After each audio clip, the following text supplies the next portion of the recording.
This video will change your life if you're an adult and you think it's too late to play the piano. Let me tell you why. So it's the same story that I hear time and time and time again. You're an adult, you started really young, you attended lessons and you started, getting good, better, and you really loved the piano and you could play some songs, you started using both hands maybe, and then you stopped because life happened. You developed other interests and you went ahead and, you went to school, you started work, and you started your own family and you started having your own children. And before you know it, decades have passed. Or maybe you never even played at all, but every single time you pass by the airport or the hotel lobby, you always wish that you played the piano.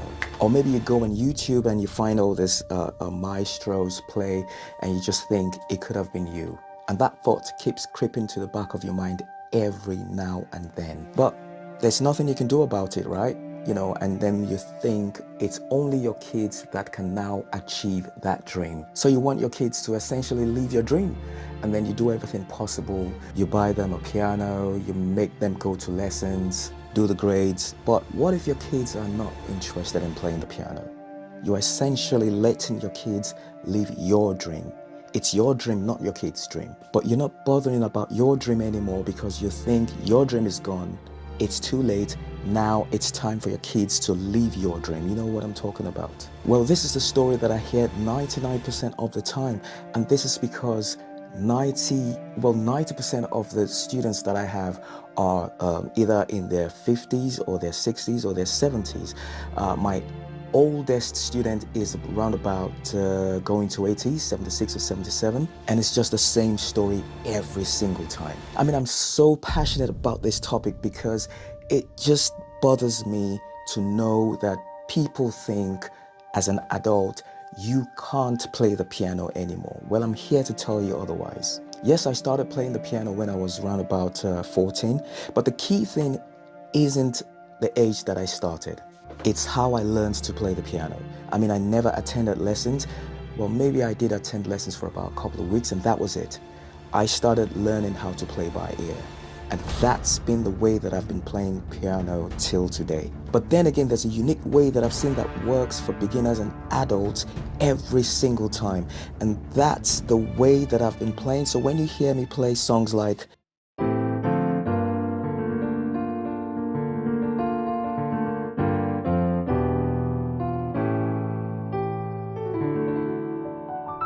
something like that, or classicals like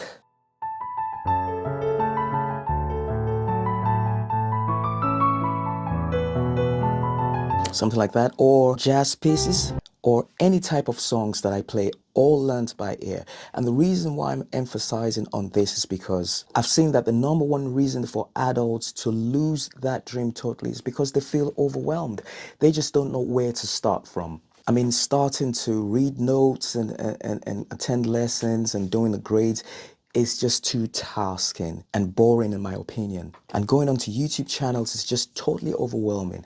Well, you're on YouTube right now, you're watching my video, but you know what I mean when you have a look at other videos that are, all they want to do is just show off and tell you all the new chords they've learned, and they tell you that they're breaking it down, but they're not really breaking it down. All they're doing is showing off their new skills. So what exactly do you do as an adult or a senior citizen that wants to learn to play the piano? Well, the way I play the piano is, I think, is the laziest and the simplest and the most effective way to cut time. And I'm going to show you right here. But first thing that you need to do if you're really serious about getting back to playing the piano is to get an actual piano. And what I mean by piano is not the big piano, upright piano, or the grand piano. All you need to do is just to get a beginner piano. And there's so many out there, but if you want my recommendation, I'll put a link in the description that will, because I've done a video about this already, and then you can click it and watch the piano that you need to buy. It's not expensive. It's just something in the range of a couple of $100 or £100 or thereabout that you can actually use to get started. That's all you need. You don't need anything fancy, nothing. So if you already have a piano or whatever it is that your kids play on, that's fine, or a keyboard, whatever it is that you can actually use to practice. That's the first thing that you need to do. The second thing that you need to do is just to have that belief and that mentality that you can actually learn to play the piano in your 50s, 60s, and 70s. It's doable. This is what I do every single time. My students, I have success stories, and it just gives me joy to see someone picking the piano back up again and starting to play songs and whatever it is that they wish to play, even if they have a target of playing for their children or their grandkids, or you just want to meet up in Christmas and enjoy and show off. So let me show you something that's very, very unique, and that's one of the ways that you should learn to play the piano. Forget all the fancy stuff, forget all the grades and everything. What you want to do is you want to learn how to play your favorite songs. That's what I'm assuming. If that's what you want to do, I'll show you something on the keyboard right now. So these are the white keys, these are the black keys. Okay, so what you want to do is to adopt the numbering system. So this is the C key. Why is it the C key? And because that's the C, that's C, that's C. So these are the black, these are the white keys. The C after or before the group of two black keys, the white key is C. So look at it properly. We have a group of three black keys. This is a group of two black keys, a group of three black keys, a group of two black keys, and so on. So that's 2, 3, 2, that's another 2, that's another 2, that's a 3, that's a 3. That's how they're grouped. So if we look closely at the group of two black keys, there's the white key that falls to the left. That's the C. So let's look at another group of two. That's a group of two, and that's C. Group of two, that's C. A group of two, you guessed right, that's C. Okay, so if that's C, we come to the middle, that's called the middle C. Okay, so if that's the middle C, that will be D. That will be E. We count to the right. That will be F, that will be G, and then it stops at G. There isn't any H. So you start again from A. That will be A, that will be B, and that will be C. Okay, so that's C, that's C. So C, D, E, F, G. Start again from A, B, C. D, E, F, G, A, B, C, D, E, F, G, and so on. So now, one of the key things that makes the way I teach people very unique is the numbering system. Okay, rather than you trying to remember all of these keys and say that's a G, that's a D, and that's an A, you replace them with numbers. Okay, so if you are on the C scale, and I've just told you the easiest scale is the C scale because they have all white keys. So that's it. And the scale is where you can play a do, re, mi, fa, sol, la, ti, do. So do, re, mi, fa, sol, la, ti, do. All white keys, very simple. Do, ti, la, sol, fa, mi, re, do. What you can do is to replace them with numbers. So if I say what's number 1 on that scale, that's number 1. What's number 2? That's number 2. And what's number 3? And so on. Number 4, number 5, number 6, number 7. Some people call this number 8, but you start again from number 1 because that's number 1. So 1, 2, 3, 4, 5, 6, 7. 1, 2, 3, 4, 5, 6, 7. So if I tell you to play number 1, that's it. If I tell you to play number 5, that's number 5 because it's 1, 2, 3, 4, 5. That's it. You're just replacing all the keys with the numbers. Okay, so if I say play 1, 3, 5, that's 1, that's 3, and that's 5. And what is this? That is the C major chord. A chord is playing 3 notes together. That's what it is. Okay? That's 1, 3, 5. And we have the minor keys. So I'm not going to get into all those right now, but I'm just trying to show you the power of making everything extremely simple. You might just think, oh, I know that one, but it builds upon itself and it gradually exposes your eyes to the patterns that you've never, ever, ever seen on the keyboard. Okay, that's what that method of teaching does. So if that's 1, that's 3, 5. So you can immediately know that if you play a 1, 3, 5, you're playing a chord. Okay, and a chord is when you play 2 or 3 notes together. That's a chord. And if you want to play, say for example, a 4 and a 6 and a 1, that's a 4, a 6 and a 1. Okay, and that's an F major chord because that's an F. So if we go back to the letters C, D, E, F, and that's an F major chord. Or a 4, 6, 1. And it's the same thing that you can number your hands as well. So your hands they start from your thumb. 1, 2, 3, 4, 5. That's how to number your thumb. And it's the same for the left hand as well. You start from here. 1, 2, 3, 4, 5. So you start with that and you play the thumb on the C. And that's a scale. And there are different exercises to help you play that.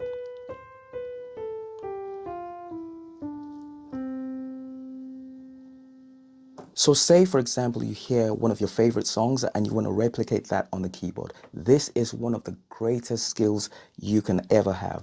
So how do you do that? So immediately, you know that's a 1, and that's a 3, and that's a 5. And if you hear something like Stir It Up by Bob Marley, bum, bum, bum, bum, bum, bum, bum, bum, bum, bum. So you know that's immediately 1, 2, 3, 4, 5. So you can do.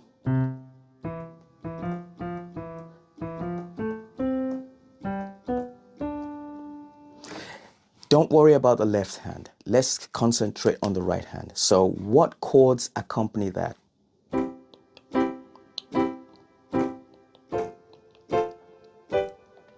And why did I play those chords? Because I know there's a chord progression called the 1-4-5.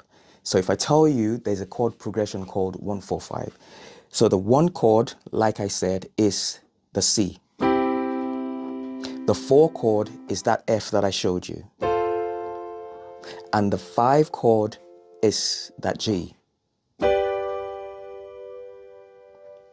So if I say play the 1-4-5 chord, so you go.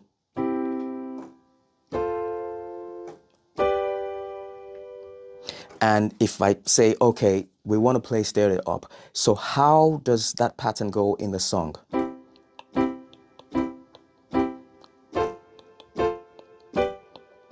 That's how it goes.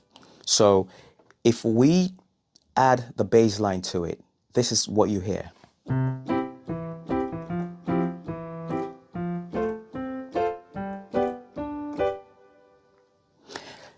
That immediately helps you to play your very first song, knowing the number system and the chord progression 1-4-5.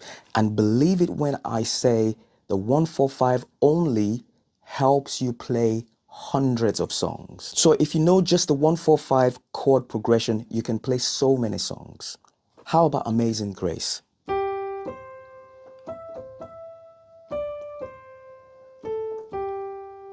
So that alone, you want to add some chords accompaniment to it. So this time around, you're using your right hand to play the melody.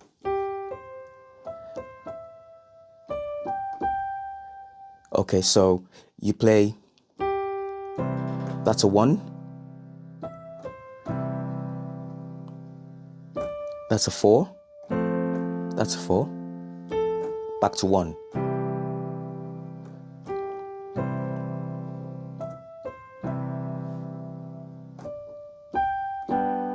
That's a 5. And you can play the whole song with just those 3 chords. 3 chords. 1, 4, 5. Do you see what I'm talking about here? It doesn't have to be complicated. You know, imagine yourself having to go to lessons, and they tell you what you start. There's so many things, you know, that you have to learn, and it's just so boring. You ask yourself, do you really want to know all of these things that you've been exposed to? And you know, it's just the simple things. You want to learn how to play your favorite songs. You want to know the chords. You want to know the chord progressions. You want to know the numbering system. You want to know the inversions, which is rearranging the chords to suit the song or your hands. So instead of it being, yep, you can take this C and play it up here. It sounds different. It gives it another flavor. That's a first inversion of the C major chord. And that fourth chord, which is the F major, you can take that F and play it up here. Instead of you playing it here, you play it up here. Everything remains the same. So, see? So you can do, instead of it to be that, you can make it that. Inversion. That's the fourth chord. I've just taken that C that I'm supposed to play. I've played it down here. Those are inversions as well. All you need to know is those simple things, and you will unlock several ways to play your favorite songs in a matter of weeks. Yes, weeks. If you're I've seen some of my students start from zero, or just knowing a little, you know, just having their way around, but nothing like being able to play with both hands. And in a matter of weeks, they are starting to play the chords and starting to play their favorite songs. So if you really want to know how I teach people these simple steps, you want to take away the fluff and, you know, all the YouTube hype, you just want to learn how to play your favorite songs, I'm offering you my first 10 lessons on my piano course, and it's going to be totally free. So if you click on the link in the description, you have access to my first 10 piano lessons from my flagship course. It's going to be for you totally free. Click on it and you'll see how easy it is. All you have to do is just have that determination. Like I say, have your keyboard or piano or whatever it is, and just have that positivity, that mental readiness. And you just have to have that mental shift that I want to start learning to play the piano back again. Once you have that, click on the link. If you have any questions, just comment, let me know. You can email me as well. But then have a go at those first 10 lessons. Even those first 10 lessons, I've had great comments about it. Piano doesn't have to be that hard. You've not lost it all. You've not lost your dream. You know, you can definitely make that dream come true. Your kids don't have to live your dream. You can live your dream too. Okay, so that's what I have to offer. And yep, click on the link. Let me know how it goes. If you like this video, just make sure you subscribe. There's lots and lots and lots of more quality, high value videos that I have to offer. Don't miss it. Subscribe and give me a like as well. And you can let me know what you feel in the comment section. And that's me. I'll see you.